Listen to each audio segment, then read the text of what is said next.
ओम खड्गं चक्रगदे सुचापपरिगां शूलम्बुशुण्डिं शिरा शङ्खं सन्ददधिं करैस्त्रिनयनां सर्वाङ्गभूषावृतां नीलास्मद्युतिमासपाददशकां सेवे महाकालिकां यामास्तौ स्वपिते हरौ कमलजो हन्तुं मधुन्कैटभम्।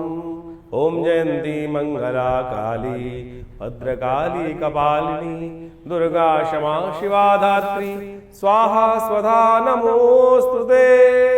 नमस्कार, स्वागत है आपका आचार्य वाणी में। मैं आचार्य विक्रमादित्य आपके साथ हूँ और आज का विषय हमारा है सिंह राशि। सिंह राशि वालों के लिए 6 तारीख रविवार एकादशी तिथि विद्यमान है और इस दिन बहुत बड़ा परिवर्तन होने जा रहा है। आपकी राशि के दृष्टिकोण से देखें, वैसे तो देव शयन है इस दिन भगवान विष्णु इत्यादि समस्त देवता शयन के लिए चले जाते हैं, शेष शैया पर विश्राम भगवान विष्णु करते हैं और समस्त देवता जो हैं वो समस्त कार्यभार सौंप देते हैं भगवान शंभु पर और सब सोने चले जाते हैं। लेकिन इस बार एक विशेष परिवर्तन का योग बन रहा है कि देवता शयन के लिए जा रहे हैं लेकिन बृहस्पति जाग रहे हैं।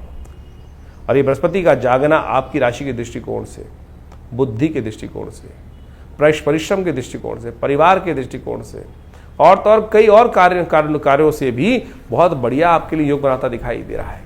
जो चीज़ें कॉन्सेप्ट अतिचारी बृहस्पति हैं और बदलते ही 12 वर्ष बाद आपकी राशि में बहुत सुंदर जगह पे आए थे, लाभ वाले दिरे पे आए हैं लेकिन अस्त हो गए थे, अब वो पूरे वर्ष के लिए उदय होकर आपके लिए चीज़ों को ठीक करते दिखाई देने, संतान को भी ठीक करेंगे, बहुत सारे और लाभ देंगे, बुद्धि भी ठीक जगह चलेगी। तो ये अब आपके लिए बहुत सुंदर योग बन रहा है, तो इसका लाभ लीजिए। इसको थोड़ा बृहस्पति को और ताकत देने का प्रयास कीजिए।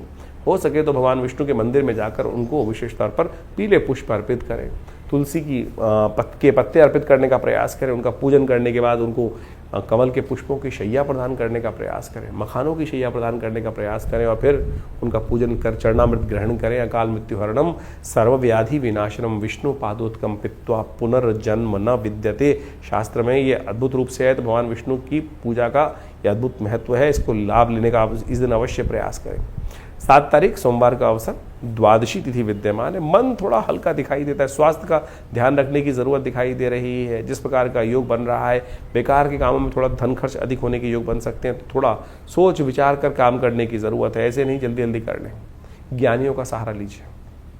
इस दिन वामन पूजा का योग बनता है, तो इसलिए ज्ञानीजन, श्रेष्ठजन, विप्रजन जहाँ दिखाई दें अपने अनुसार से थोड़ा बहुत दान पुण्य करने का प्रयास करेंगे तो अच्छा रहेगा। स्वास्थ्य का ध्यान रखने को कहा है। शिव के मंदिर में जाकर थोड़ा दूध से भगवान का अभिषेक करने, महामृत्युंजय मंत्र का जप करते हुए या लघु मृत्युंजय का मंत्र जप करते हुए अच्छा रहेगा, नुकसान नहीं होगा। शरीर को बचाना, शरीर की रक्षा करना सबसे पहले ज़रूरी है। 8 तारीख मंगलवार का अवसर, त्रयोदशी तिथि विद्यमान है और इस दिन भौम प्रदोष का योग बन रहा है। ग्रहों के दृष्टिकोण से आपके लिए समय थोड़ा मन से हल्का दिखाई देता है, मन को बल देना पड़ेगा। मन, चंद्रमा जिस प्रकार से योग बना रहा है हल्का है, थोड़ा शुक्र की दृष्टि डाल रहा है तो मन विकारी हो रहा है, कहीं ना कहीं मन का विकार उत्पन्न कर रहा है। मन जो है हल्का भाव दिखाई दे रहा है, तो उसको मन को साधने की ज़रूरत है। तो काम करें, थोड़ा दूध का सेवन कीजिए, थोड़ा दूध का खीर बना के सेवन करेंगे, वो अच्छा रहेगा आपके लिए। हो सके तो थोड़ा सा इस दिन विशेष तौर पर भगवान शिव के मंदिर में जाकर, भौम प्रदोष है तो भगवान शिव के मंदिर में जाकर मीठे दूध से या मीठे जल से भगवान का अभिषेक करना भी आपके जीवन के कष्टों को दूर करता है। जहाँ तक कि शास्त्र में कहा गया कि ऋण से भी मुक्ति दे देता है, तो इच्छु रस से भगवान का अभिषेक करने से आपके ऋण से भी मुक्ति करने के योग बनेंगे। मंगल का ऋण मोचन स्तोत्र का पाठ करना भी भौम प्रदोष के दिन बड़ा कल्याणकारी माना जाता है। 9 तारीख बुधवार का अवसर, इस दिन चतुर्दशी तिथि विद्यमान है और एक बार फिर ग्रह फिर आपके फेवर में पूरी तरह से आते दिखाई दे रहे हैं। आपकी बुद्धि से, आपके परिश्रम से, आपके विशेष तौर पर सहयोगी के दृष्टिकोण से ग्रह आपके लाभ पहुंचाने का रास्ता बना सकते हैं। धन आगमन का मार्ग आपकी बुद्धि से निकलता दिखाई दे रहा है। आपकी बुद्धि से कहीं ना कहीं चीज़ें पॉजिटिव बनती दिखाई दे रहे हैं। इस दिन से चतुर्मास आरंभ हो रहा है। कोशिश करें जहाँ संत महात्मा दिखाई दे जाएं उनकी सेवा करें, सेवा से मेवा प्राप्त करने के योग बहुत अच्छे बनते दिखाई देंगे। श्री गणेश का सुंदर स्तवन करें, पूजन करें। बुधवार का दिन है, वो आपके लिए संपूर्ण रूप से कष्टों को निवारण, विघ्नों को निवारण करने का योग बनाएगा। 10 तारीख का दिन बृहस्पतिवार का दिन है, पूर्णिमा तिथि है, गुरु पूर्णिमा का सुंदर अवसर है, सत्यव्रत इसी दिन होगा। बहुत सारे लोग बार बार पूछते रहते हैं सत्यव्रत कब होगा, तो नोट कर लीजिए, सत्यव्रत आषाढ़ का जो सत्यव्रत है, सत्यनारायण की कथा है, वो योग बन रहा है 10 तारीख को, शुद्ध रूप से है। इसके आगे पीछे बहुत सारे लोग कई बार कहते हैं पंचांग ने आगे बता दिया पीछे बता दिया, तो 15 तारीख जो 10 तारीख को ही रहेगा। अब ग्रहों के दृष्टिकोण से राजयोग बनकर तैयार है, बुद्धि सही दिशा में काम कर रही है, योग बना रही है, लेकिन फिर भी थोड़ा ध्यान रखना पड़ेगा आपको। कहीं ना कहीं जो आपका तेज है, आपकी कांति है, सिंह राशि वाले हैं ना, तो सिंह राशि वालों की समस्या क्या होती है कि उनका तेज किसी के आगे टिकता ही नहीं है, कोई उनके तेज के आगे टिकता ही नहीं है। तो ऐसे में बस अपने इंप्रेशन को ऐसे हमें करना पड़ेगा कि महाराज हम भी आप छोटे ही हैं आपसे, नहीं तो अगला व्यक्ति हमेशा यही रखता है आपके लिए कि हमको खाने को तैयार बैठा है। तो ऐसे में कोशिश ये करें, थोड़ा अपने आप को सरल बनाने का प्रयास करें। गुरु पूर्णिमा है, गुरु का सानिध्य प्राप्त करने का प्रयास करें। गुरु उदय हो चुके हैं और ऐसे में इस संसार में हनुमान जी से बढ़िया कौन हो सकता है। और देवता चित्त न धरई हनुमत से ही सर्व सुख करें। हमने विवेकानंद योगाश्रम में इस दिन बड़ा कार्यक्रम रखा है, गुरु पूर्णिमा का कार्यक्रम रहेगा। गुप्त नवरात्रि का कार्यक्रम तो इस बार चल ही रहा है पूरी तरह से, वो भी आप उस समय भी समय समय पर उपयोग कर सकते हैं। और इसके अगले दिन, गुरु पूर्णिमा के अगले दिन से हनुमान जो विशेष कार्यक्रम आरंभ होने जा रहा है, वो होने जा रहा है शिव की आराधना का, रुद्राभिषेक का। तो आप सब लोग पूरे महीने जो रुद्राभिषेक चलेगा उसमें अपना स्थान आरक्षित कर भगवान शिव की विशेष पूजा के लिए आश्रम के साथ जुड़ सकते हैं और बहुत बढ़िया तरीके से भगवान का सुंदर स्तवन करने का योग बनता है। इसका लाभ लीजिए, कल्याण होगा। तो इस प्रकार से आपने ग्रहों की विवेचनाओं को, ग्रहों के योगों को समझा कि आपके दिन पर दिन किस प्रकार के जुलाई के आरंभ काल में ग्रहों का योग बनेगा और ये योग आपके जीवन पे किस प्रकार से प्रभाव डाल रहा है। देखिए, ये तो योग जो है वो हमेशा बनते आते हैं और उन योगों का प्रभाव तो आपकी राशि के दृष्टिकोण से, आपके लग्न के दृष्टिकोण से पड़ता ही है। सबसे पहले ये हमको समझना चाहिए कि हमारी राशि मुख्य है या लग्न की राशि मुख्य है या सूर्य की राशि मुख्य है।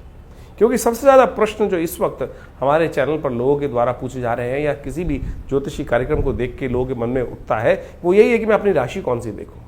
देखिए, मुख्यतः सबसे ज़्यादा प्रमुख राशि जो होती है जहाँ चंद्रमा विद्यमान होता है, जहाँ चंद्रमा आपकी राशि में पहुंचा हुआ है, वही राशि मुख्य मानी जाती है। गोचर के दृष्टिकोण से उस राशि का महत्व ज्योतिष के दृष्टिकोण से सबसे ज़्यादा माना जाता है।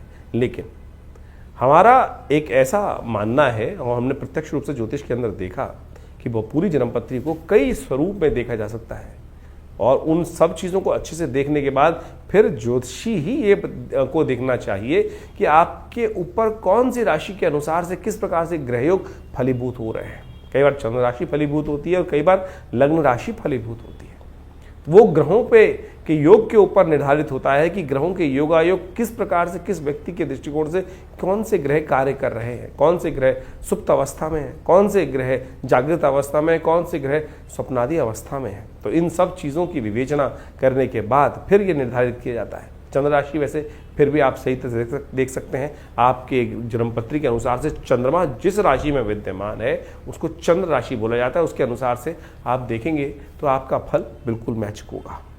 लेकिन नाम राशि बहुत सारे लोगों को जन्मपत्री पता ही नहीं होती। उसको तो एक और तरीका होता है कि नाम के दृष्टिकोण से, कि आपका नाम जिस अक्षर से निकल रहा है, अवकाश हड़ा चक्र के अनुसार से, उसके अनुसार से आपका नाम के जो पहला अक्षर है, नाम अक्षर जिसको बोला जाता है, उसके अनुसार से भी आप राशि देख सकते हैं। लेकिन सबसे मुख्य तो वही होगा कि जो चंद्र के अनुसार से आपकी राशि बन रही है, उन सब चीज़ों को अच्छे से देखकर फिर हम अच्छे से जान सकते हैं भविष्य के दृष्टिकोण से। कई बार गोचर के दृष्टिकोण से आपके ग्रह योग बहुत अच्छे आ रहे हैं और ये प्रश्न बहुत ज़्यादा एक कॉमन प्रश्न हो चुका है इस वक्त और सही भी औचित्य रहता है कि आपके गोचर के दृष्टिकोण से तो आपके ग्रह बहुत अच्छे लग रहे हैं, लेकिन काम उतना नहीं हो रहा है कि जितना, क्योंकि 12 राशि के अंदर पूरे विश्व को बांटने का जो एक प्रयास किया जाता है, लेकिन उसमें समझने की आवश्यकता यह है कि आपकी मूल जन्मपत्री में ग्रहों का प्रभाव किस प्रकार से बना हुआ है। गोचर के दृष्टिकोण से वृष्टि हो रही है, संसार में बारिश हो रही है, तो सब जगह एक ही प्रकार का पानी पड़ रहा है। यानी एक बहुत बड़े क्षेत्र में जब बारिश होती है तो बारिश तो एक ही प्रकार की हो रही है, लेकिन हर एक की स्थिति, हर क्षेत्र की स्थिति अलग है। कहीं कोई पहाड़ी पर है तो वहाँ पानी रुकेगा नहीं, कहीं कोई गड्ढे में है तो सारे क्षेत्र का पानी वहाँ आ जाएगा, वहाँ सारी विपदाएं घिर जाएंगी। तो यानी ये आपकी जन्मपत्री, मूल जन्मपत्री पर आपके मूल कर्मों के अनुसार से जो लेखा जोखा आप लेकर बैठे हैं, पूर्व जन्म के अनुसार से जो आए हैं बनाकर, उसके अनुसार से भी डिपेंड करता है कि मूल जन्मपत्री में कौन से ग्रह योग किस प्रकार के बन रहे हैं और कौन सी दशाएं चल रही हैं किस प्रकार की। तो आप सबसे पहले अपनी जन्मपत्री को अच्छे से चेक कराएं, क्या स्थिति मच रही है, क्यों आपकी जन्मपत्री में उतने लाभ नहीं हो रहे हैं जितने लाभ होने चाहिए। ज्योतिष एक बहुत शोध का विषय है और हमारे ऋषि मुनियों ने काल गणना को बहुत विशेष तौर पर समझकर इनकी विवेचनाएं उपस्थित करी हैं और उसी समझ का, उसी ज्ञान विज्ञान का लाभ लेते हुए ज्योतिष की जो गणनाएं हैं उनको समझकर उसके द्वारा भविष्य को समझने का जो कार्य किया जाता है वो ऐसे नहीं है।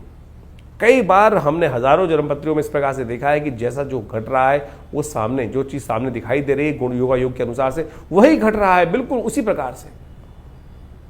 तो यदि कष्ट का निवारण चाहते हैं, कष्टों को भगाना चाहते हैं, तो जन्मपत्री को सही से समझकर और उसके अनुसार से उसके भविष्य के दृष्टिकोण से जो आपके लिए खास जरूरत है। देखिए, बड़े भाग्य मानुष तन पावा, बड़े भाग्य से मानुष तन मिलता है और ऐसे ही नहीं दुख में निकालने के लिए है, इन दुखों को समाप्त करने के लिए एक दिशा पकड़ने की आवश्यकता है, दिशा बदलने की आवश्यकता है। दशा स्वयं बदल जाएगी। दिशा किस प्रकार से पकड़ी जाए, किस मार्ग पे चला जाए, चलना ही तो है। और चलना यदि गलत मार्ग पे होगा तो गलत तरफ हमको लेके जाएगा, सही मार्ग पकड़ लेंगे तो सही तरफ चलते चले जाएंगे।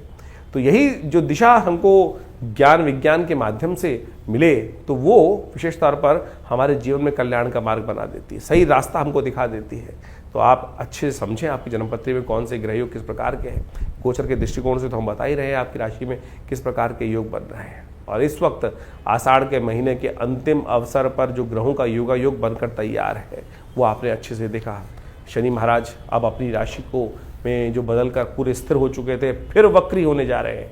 इसी जुलाई में वो वक्री हो जाएंगे और जिस भाव में चल रहे हैं कहा जाता है वक्री ग्रह और ताकतवर हो जाता है। षडाष्टक योग शनि मंगल का बनकर, शनि के साथ मंगल का जो तैयार हो रहा है वो कहीं ना कहीं फिर एक विश्व में उपद्रव की जो चिंगारी है उसको भड़का सकता है।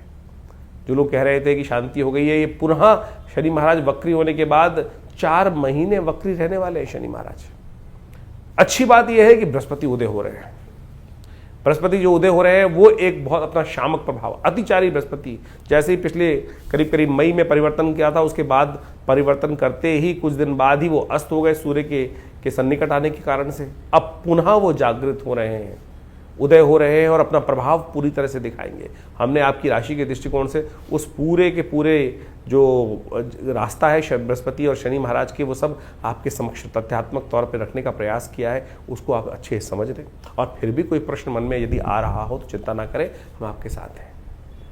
यदि आप खुद मिलना चाहते हैं आश्रम पे तो रविवार को हम मिलते ही हैं हर व्यक्ति के साथ। सुबह 8 बजे से लेकर करीब करीब जो 10 साढ़े 10 बजे तक विशेष कार्यक्रम रहते हैं। उन सब में बहुत सारे लोग आकर यज्ञ में सम्मिलित भी होते हैं, माँ भगवती का आशीर्वाद भी लेते हैं और अपने प्रश्नों का निवारण भी जान लेते हैं। और यदि बहुत दूर है तो फ़ोन पे आयुष जो आप विशेष तौर पर अपॉइंटमेंट्स का प्रोसेस है, आप फ़ोन नंबर चल रहे हैं उन पर संपर्क साध कर अपने प्रश्नों का निवारण जान सकते हैं और उस उपायों को कर कर आप अच्छे समस्याओं को दूर करने का योग बना सकते हैं।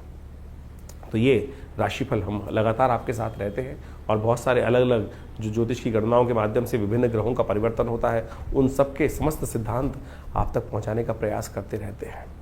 तो इन सबको समझें, जीवन में सही मार्ग को पकड़ें, सत्य मार्ग को पकड़ें और फिर आगे चलने का प्रयास करें तो अच्छा रहेगा।